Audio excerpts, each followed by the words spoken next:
organisé le Grand Prix de l'Orsan. Le Grand Prix de Arc du Triomphe. Ah, mais cette année, écoutez, vu que Longchamp est tout à fait on est en train de tout refaire, tout a été démoli et les tribunes seront prêtes dans 2 ans. Donc c'est vrai que les courses se courent sur Chantilly, Deauville et Saint-Cloud. Donc c'est... Il a fallu travailler tout le groupe. Non, c'est vrai.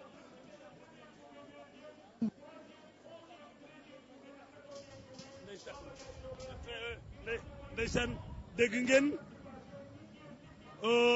li mu wax tey ci ñii ñooy waa France Gallo bu ñu demee ñoom la ñu fekki nee na ñettaat muy doog a ñëw Sénégal tubaarkàlla. alaaji waaw ñii kii mooy Alain Greffoy ak Granel ñoo ñëw fii ñoom ñii ay tubaab yi ñu jàppale la ñu ñoo ñuy jàngal yu bare awa gisee at bu jot ñu dem ay stage grâce à ñii kii ak kii moo ñu yombalal box yi moo ñu yombalal lépp moom moo tax tii moo ñëw moo tax mooy nekk sunu invité d'honneur fii tey kii mooy Alain Greffoy ñëpp xam nañ ko moom ñooy organiser Compté Plus mooy mais dama bëgg nga waxal ma ko ne ko mi ngi gars yi jóg nañu gars yi jóg nañu donné gars yi jóg nañu gars yi jóg nañu le départ est donné toogal gars ñi jóg nañu gars ñi jóg nañu le départ est donné gars yi jóg nañu la ilaha illallah dawal nañ Fama Diagne la ilaha illallah Fama Diagne tim na mais dañuy jóg rek dawal Fama Diagne moo génn dañuy jóg rek dawal waaw xam nga 2650 mètres la dëgg la dañuy daw pour aligner Fama Diagne tim na dañuy ñëw pour positionner il faut Fama Diagne génn na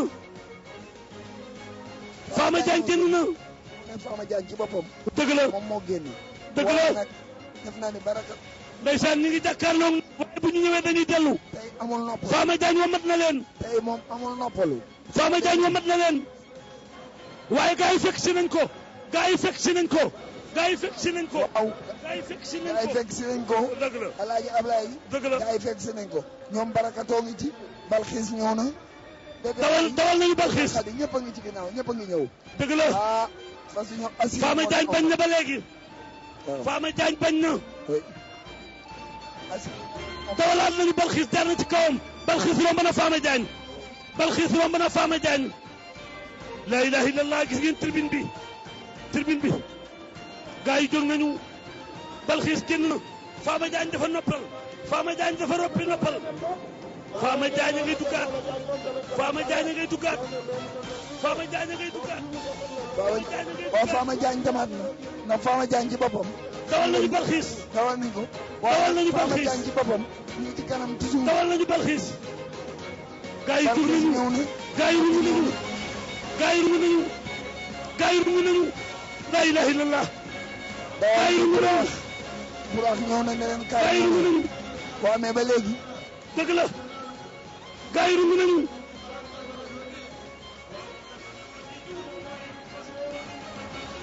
Balxiis alaaji ci dese nañu dawal nañu Balxiis dawal nañu Balxiis dañuy rungaat dawal nañu Balxiis dawal nañu Balxiis dawal nañu Balxiis dawal nañu Balxiis ah dawal nañu Bébé Khady ñooti ñëw na dawal nañu Bébé ñooti Khady ñëw na Bébé Khady ñëw na mais dañuy dellu Bébé Khady en deuxième position dañuy dellu la ilaha Bébé Khady en illallah deuxième dañuy position dellu Bébé dañuy Khady dellu en deuxième position dawal nañu Bébé Khady dawal nañu Bébé Khady en deuxième position la dawal nañu Bébé Bébé Khady Khady moo en deuxième position dawal nañu doy lon Bébé ko Khady dar ñoo doon ko wër alaaji dawal nañu Bébé Khady dawal nañu Bébé Khady Bébé Khady ñëw na ci kër rungu nañu ah Cheikh Tidiane waaw Bébé Khady dem na ba pare léegi dawal nañu ñoom dawal nañu Burax dawal nañu neneen kaar ñëw nañu ci kaw mais toujours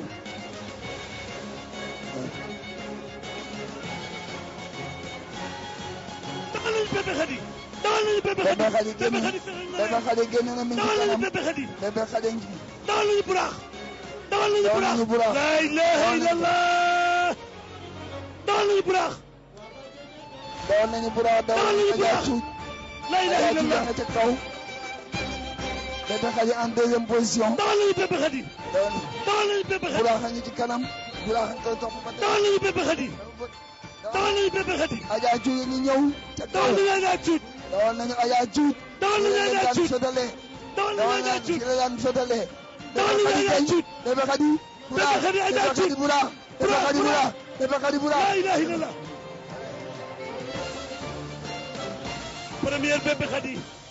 Bébé Khady. Bébé Khady. Bébé Khady dalee na yoxoosu. gisuma woon loolu Alaaji. Bébé Khady mooy deuxième position. actuellement dama yaakaar ni Alaaji. actuellement dama nekk entre Ndoylu ak Bébé Khady. ñaari fas yooyu ñoo bokk kër. ñoom ñaar ñoo excellent. il faut que ñu éclaircir ko ñu déglu juge yi. Alaaji gis naa li nga wax. Bébé Khady nag moo daw course bi. ndax bi ñuy am 500 mètres. la daal di ñëw mëne peloton bi. ndeysaan daw nañu ba teer si daw nañu ndeysaan ministre forces armées Augustin Tine mi ngi foofu tubaarkàlla mi ngi foofu.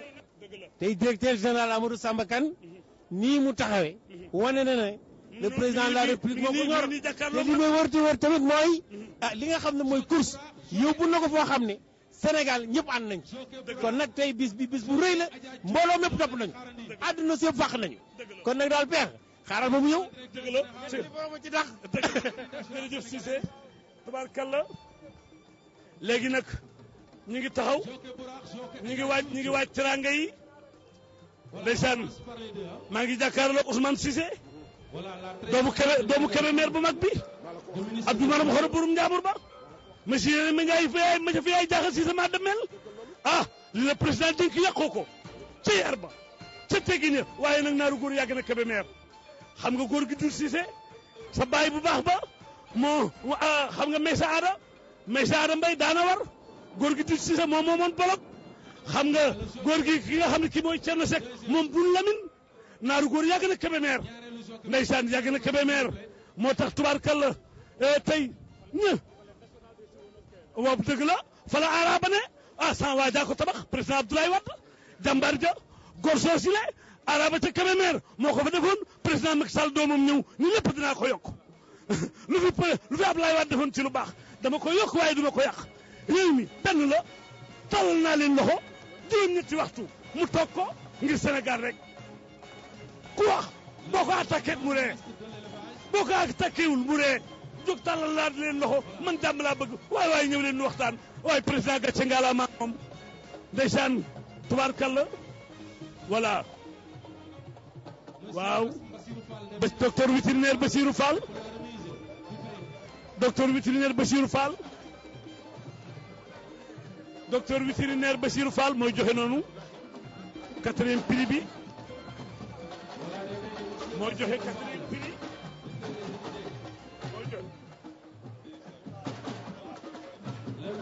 troisième prix nga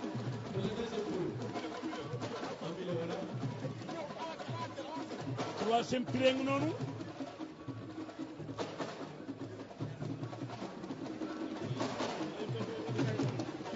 ndeysaan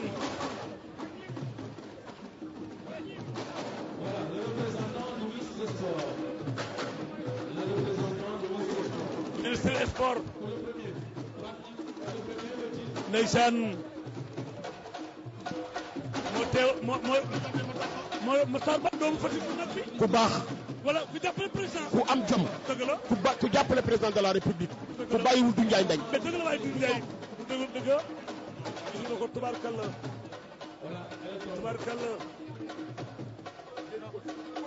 ndeysaan waaw ndeysaan coupe baa ngi noonu gis ngeen coupe baa ngoog loolu nag mooy trophée waa fas boobu nag Makhtar Ba moo ko moom président Macky Sall lii la def fii ñu parteem moom la war ba dugg biir palais ndeysaan Aminata Mbengue Ndiaye gis nga loolu ay fas lañu gis nga maalaw la ba borom daan na ñamaas ngoone meesi tendi joor Aminata Mbengue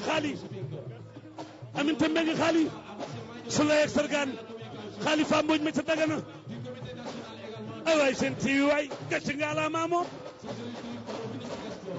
la ilaha illallah waa teranga yaa ngoog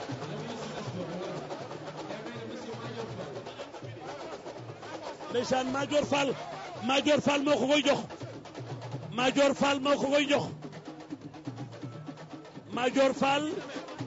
Madior Fall mooy joxe trophée yi moo ko koy jox loolu nag Makhtar Ba moo ko moom mais am na teranga bu Maître Souleymane Diagne yor Maître Souleymane Diagne ndeysaan Maître Souleymane Diagne boo paree da ngay toog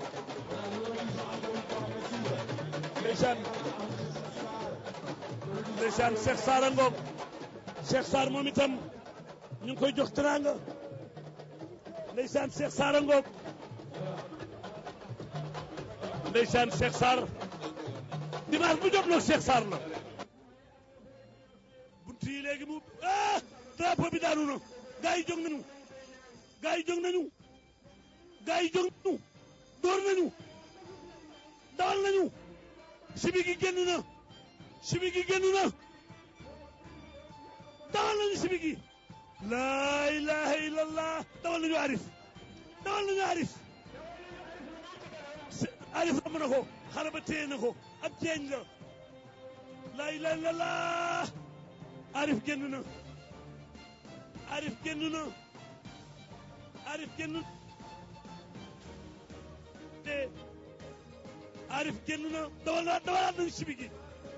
dawalaat nañu sibi gi sibi gi ñëw na Arif woo mat na leen xale baa ngi koy faqat ma ngay faqat git ya waaw Arif mi ngi nuy romb dégg leen xel yi laa ilaha illallah Arif woo mat na leen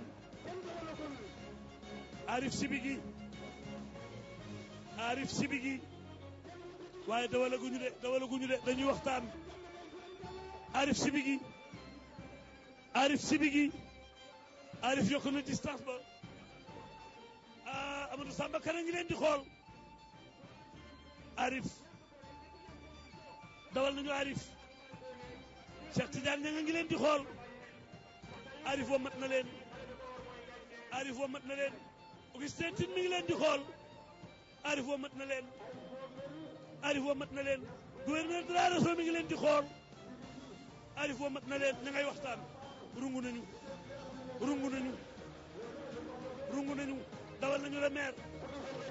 dawal nañu la maire Pape Diop moo ko moom dawal nañu la maire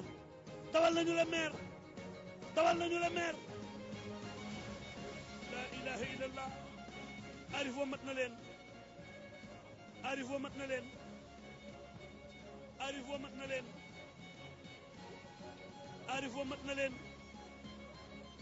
mat na leen xale baa ngay defaraat casque ba Arif wa mat na leen Arif génn na waay làmmiñ bi génn na ma ngay fàng xale baa ngi koy riiti xale xoola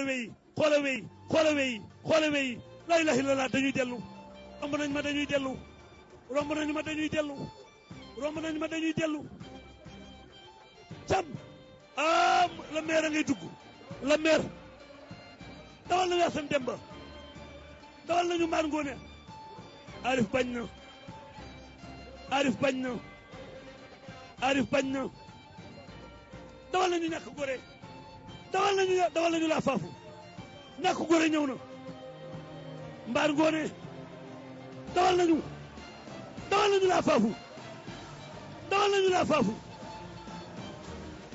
dawal nañu laa faafu Mohamed Gadiaga ko war dawal nañu laa faafu xaasa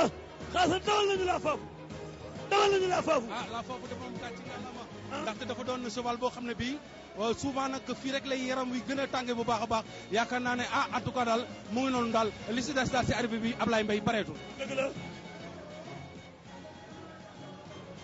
dawal la ilaha illallah ndeysaan dawal nañu Assane Demba Ablaye course neex na la faafu xool ni mu leen rawee moom dafa bëri ni mu leen rawee moom bëri na dafa bëri li ko dese moom moo bëriwul ay 1000 mètres moom moo ko dese. am na nag ku to am na ku ko tële. Abdoulaye ça sera très difficile. Abdoulaye Assane Demba la foofu. Assane Demba la foofu. En tout cas on verra. Assane Demba la foog ñu xaar si. ñu ngi xaar ni de moment à l'autre li nga xam ne bii tamit Assane Demba daf ko fetal. arrivé bi ñu ngi koy xaarandi. waaw foog ñu xaar arrivé bi. Abdoulaye dafa am na ay gan yu am solo. ku ci mel ni le directeur bu poste dafa yebal ay doomu aadama ku ci mel ni Modou Fall. moom mu ngi nii a toog. mais gis nañu suñu waa gendarmerie. waa gendarmerie waaw. war bi ñu war tey. bu si kanamee noonu war gu sax.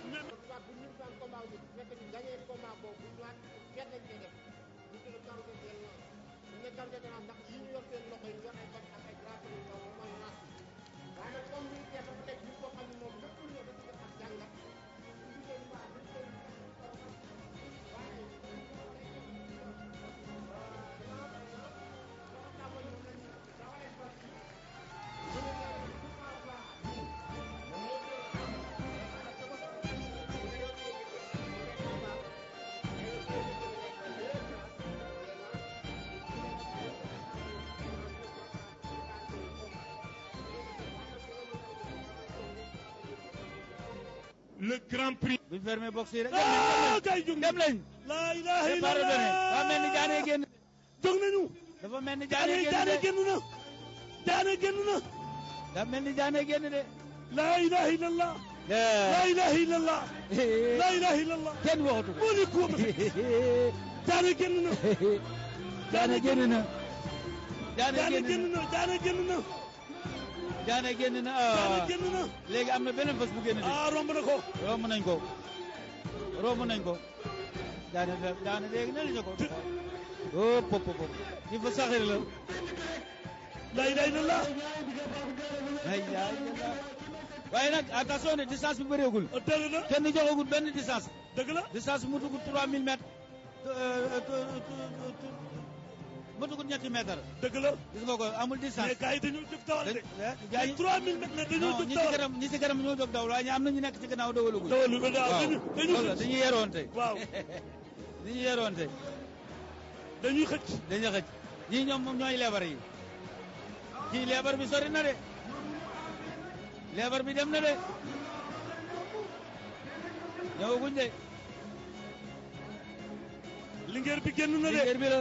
lingeer bi la. ñii la defoon baraw de. lingeer bi la. ñii la defoon baraw de. lingeer bi la de.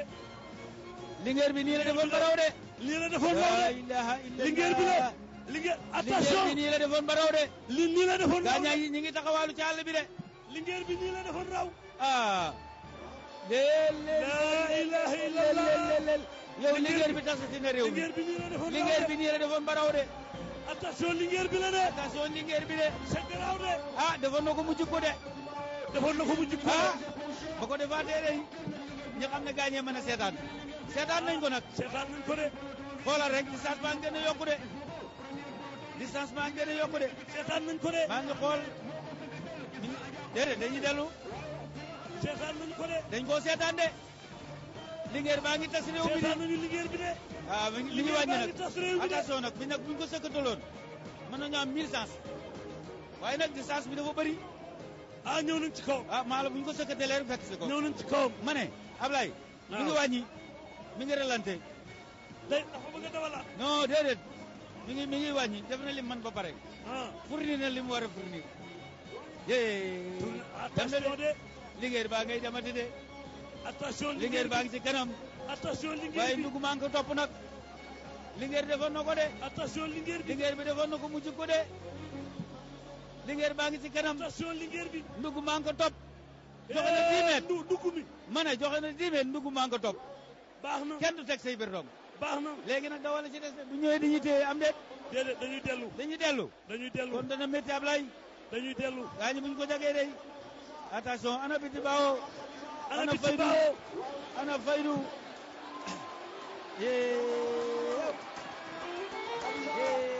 la ilaha illallah. nu mu def ak ndugg bi. ndugg maa ngi koy jot de. gaañaa ngi koy jot. ndugg maa ngi koy jot nañ ko. ndugg maa danañ ko fekk ci tournal bi. waaw danañ ko fekk ci tournal bi Ablaye. ah danañ ko fekk ci tournal bi. dëgg la. gis nga danañ ko fekk ci tournal bi.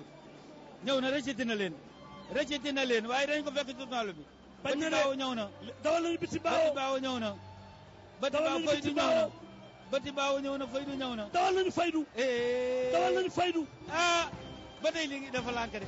dawal nañu Faydu dawal dawal nañu Daaru Xudoos lépp dawal nañ Daaru Xudoos. dawal nañu Daaru Xudoos dawal nañu Daaru ah course ba métti na.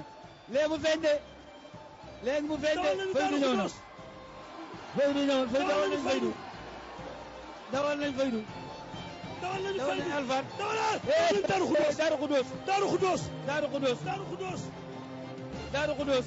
Daaru Xudoos Bati Daaru Baawo. Xudoos Bati Baawo Daaru Xudoos.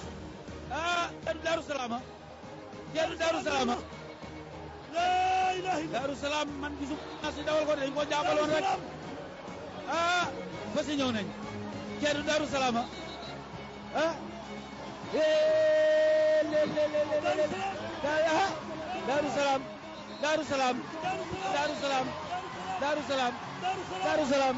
Daaru Salaam naa la ko. Saxir mu ne su ko Daaru Salaam Ablaye Mbaye ni ma gis ñi dawalee ko dimanche. mani dañ ko bañ a dawal dañ ko jaawal rek. Saxir Caam ah Saxir Caam course la course yi la. booy boor ñu def ko ni ko yàlla def lay course seen am ci course dara ñoom. wax naa ko ba tey war naa raw. non non non non Daaru Salaam wax naa leen waa ni ba ñaañ ma ne leen fas yi gisuma ñu dawal ko dimanche dañ koo jaabal rek ci biir fas yi. mani ah ku xam fas non da nga xam ni Saxir Caam waxoon naa leen lii non. Sangata Caam mi ta doole ju bari non non non te li muy fournir li muy fare ci fas ak nit yi fas dafa bëri. sëñ Bamba ñëw na kër ma sëñ Bamba ñëw na kër ma am de Rasulullah barke Serigne Fallou Mbacké lu ma am rek ci bëri di la ko jëlee ah dëgg Daaru nga Salaam raw na nit moom non ni ma ko gis ñu dawalee dimanche xamoon naa ko dimanche dana na xadee raw Ablaye dëgg la barke Serigne Touba la ilaha illa yàlla nañ ko fekk déwén ak jàmm yàlla na ko fekk ay déwén déwén yi déwén Daaru Salaam fetal na leen Daaru Salaam fetal na leen Cheikh Anta jëkk a jébbalu moo jëkk a Daaru seex Salaam rawatina fas yi Cheikh Modou Mamoun maa la wax loolu la ilaha illallah waaye xoolal tur wiñ ko sëñ Modou Rokhaya ay Ablaye xoolal tur ay waay xoolal Daaru Salaam waay Daaru Salaam day màgg Cheikh a jëkk a jébbalu Cheikh a jëkk a day seex màgg rek jëm kanam ay Daaru Salaam barke waay Rasulullah Daaru Salaam tas na ay Daaru Salaam ah ay Daaru Salaam ay Daaru Salaam ah ay Daaru Salaam ñaari première grand prix ma ngoog maa la ko wax de yomb ko Ablaye maa la ko wax fas la pour daw rek fas pour daw ndax deuxième touram dafa naqadee dëkku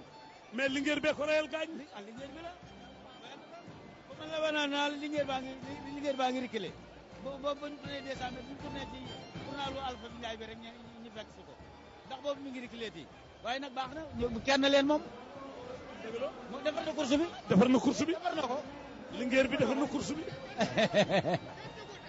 waaye Ablaye kon ñu def noonu rek jërëjëf Mor jàmm ak xéewal bég naa Mor Sina Seck xanaa yaa ngi fàttaliku Alaaji Mor Sorang Alaaji Mor Sorang yaa ko daa waral gileem gu góor ne bu téye naar jombali pël góor gu baax waay yàlla na ko yàlla Alaaji Momar Sorang kenn du ko fàtte barke Serigne Fallou Mbacké bu baax nga noonu seel ñaan yaay si Diop Ablaye soxna ñaan ak Binta soxna ñaan Saxar Fatma Mamoun moo tëgg tënk yi moo taal jag wi boole ma waaye rëccu moo ko al boole Alaaji Mor Sorang musuma ko rëcc àdduna kenn du fàtte Baye Mor gere mu bindal ma fekk bokk ndeyam papa ak ñu rek la soog may bindal dëgg la wóor na moo rek yàlla wallaay wallaay jërëjëf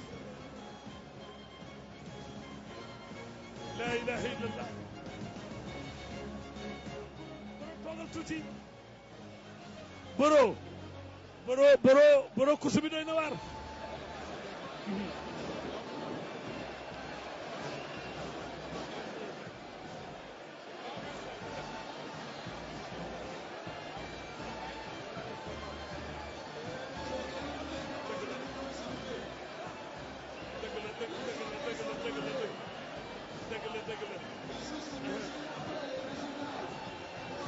ndeysaan sunu ministre mi ngi ñëw sunu ministre force armée mi ngi ñëw ndeysaan sunu ministre mi ngi ñëw na ñëw ndeysaan monsieur le ministre tey yaa ngi kees gouverneur soo ba léegi maa ngi leen di nuyu maa ngi leen di gis ci image bi yaa ngi télévision Sen TV direct tey loolu kees président de la République yebal ma moo ma wax démb ci kii bi ñan ki ma Augustin Tine mooy ñëw jërëjëf wallaay donc Ablaye Mbaye Père waaw ñu ngi lay gërëm di la sant. dëgg la. ci lépp li nga xam ni yaa ngi koy def pour Sénégal. dëgg la. démb waa Sénégal déglu nañ la. dëgg la. président dégg na la. dëgg la. wax nga lu am solo. luy jëmale réew mi kanam rek. te loolu la président soxla. dëgg la. tey léegi mbégte bu rëy la ñu am. wallaay. grand prix du chef de l'État. yàlla def mu yebal ñu fi. ñu am mbégte. donc di la wax ni ñi ngi félicité xam turfiste la moo xam joker moo xam amateur moo xam organisateur moo xam communicateur téléspectateur ñëpp ñi nga xam ni ñëw nañu fi tey ñi ngi leen di félicité ñi ngi leen di gërëm ci turu président de la république. course bi ñu gis tey course bu neex a neex la xale bi jiitu daw tu lool ba premier tour gars yi fekk ko fa xam nga yàgg naa di seetaan course ci docteur Ndiaye Kaolack.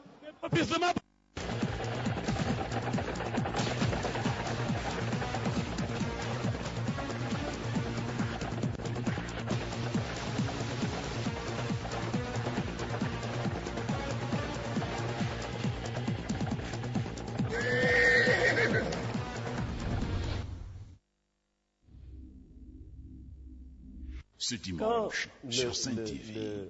Il y a eu la grève des étudiants et qu'il y a eu le meurtre de notre frère Bassirou Faye.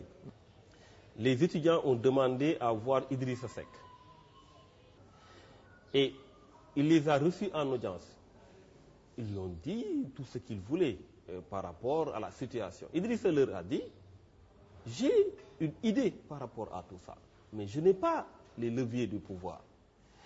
Puisque le président de la République n'est pas là, je vais demander une audience au Premier ministre pour lui faire des suggestions.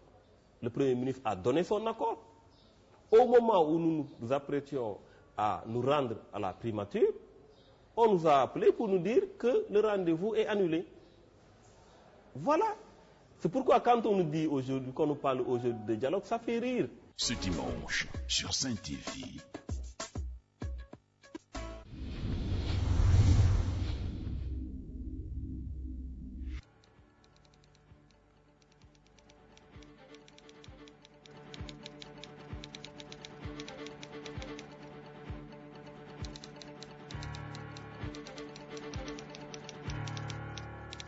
Heureux de vous retrouver ce samedi comme tous les samedis pour évoquer un peu les points saillants de l'actualité de la semaine bien entendu. Et c'est l'émission Tribune Presse qui a le plaisir de recevoir Babacar Mar. Vous êtes vice-coordonnateur des enseignants du parti Réumi de Idrissa Seck. Bonjour Monsieur Mar. Alors, avec nous également Mohamed Moustapha Diagne de Synergie Républicaine. Vous êtes également directeur de la formation et de la communication au ministère de l'Éducation nationale. Je rappelle que votre formation politique est membre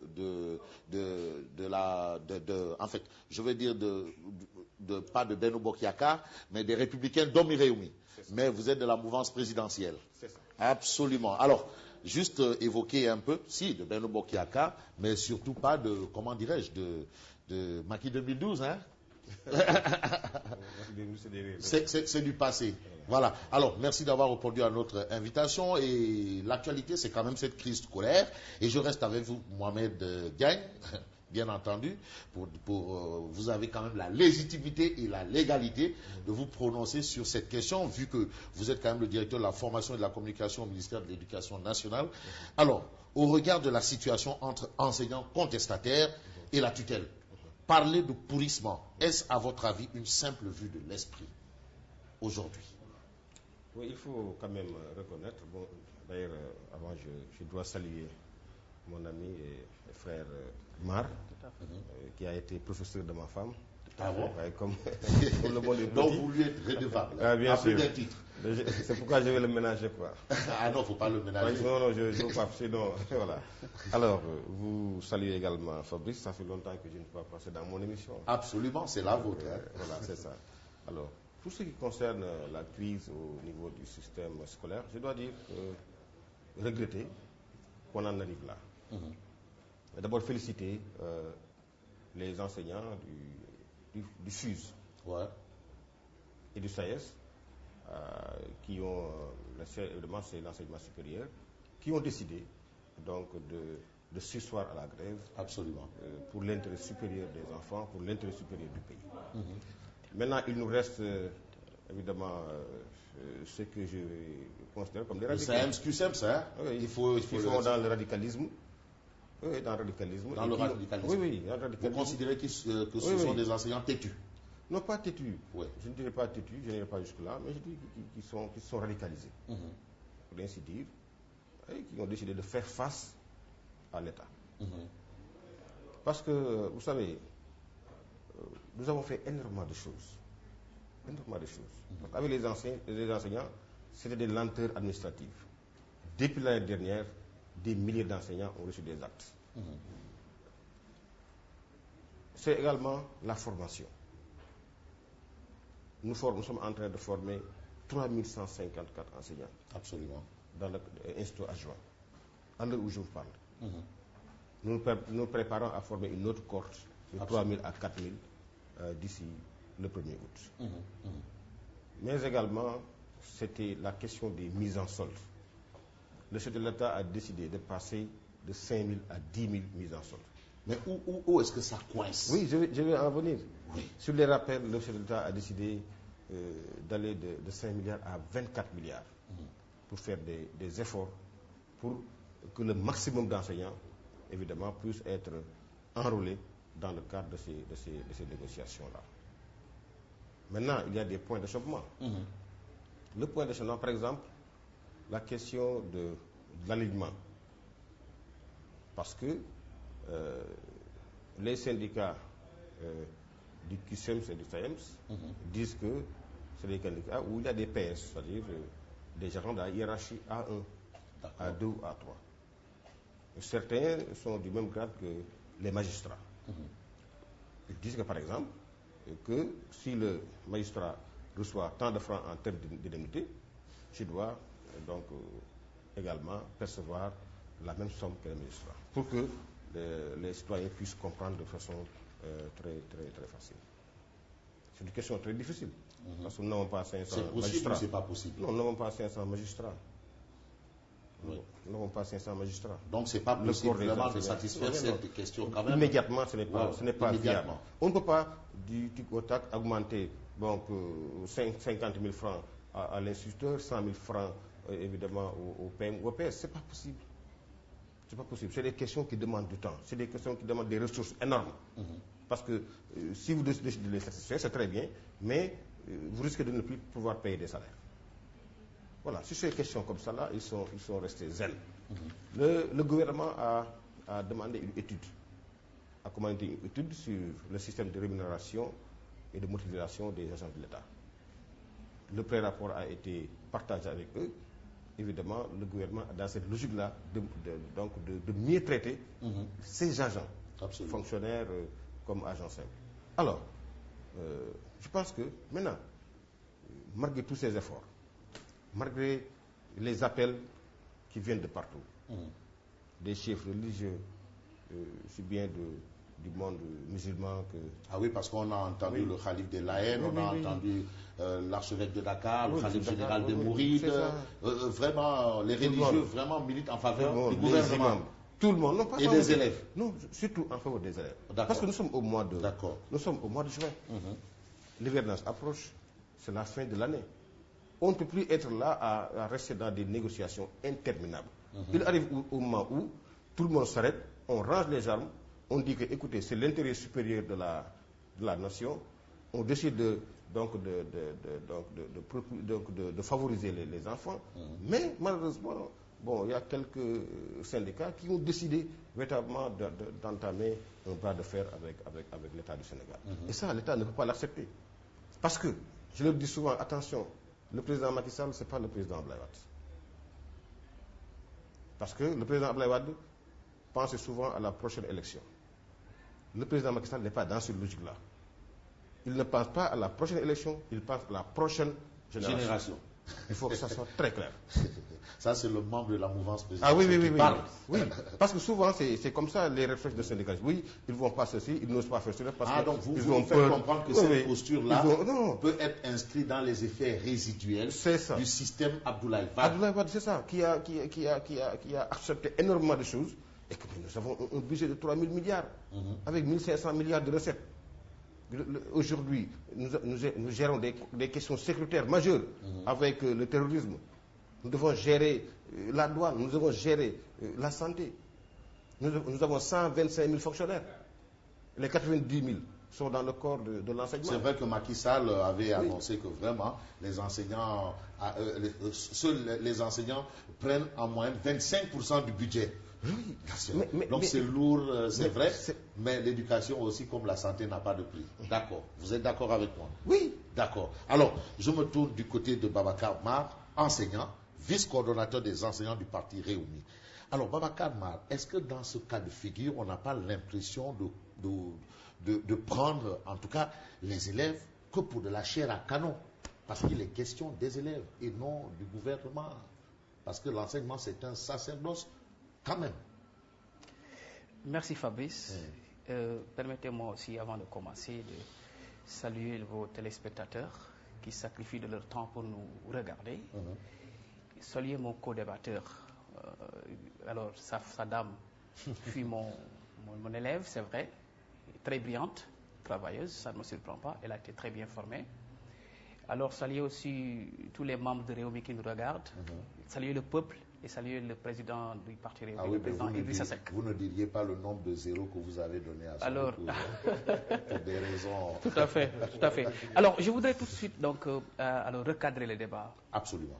Parce que je crois que quand il y a un problème entre deux entités qui se nomment État et enseignants, il faut voir là où le problème réside. Je crois que c'est important. À l'époque, on a eu à signer un protocole d'accord. Avant l'arrivée de Macky Sall au pouvoir, nous avons signé un protocole d'accord avec ce gouvernement-là, avec le gouvernement de Wade. Lorsque Macky Sall est arrivé au pouvoir, avec un sursaut patriotique, un élan patriotique, nous avons dit que nous allons mettre tout à terre.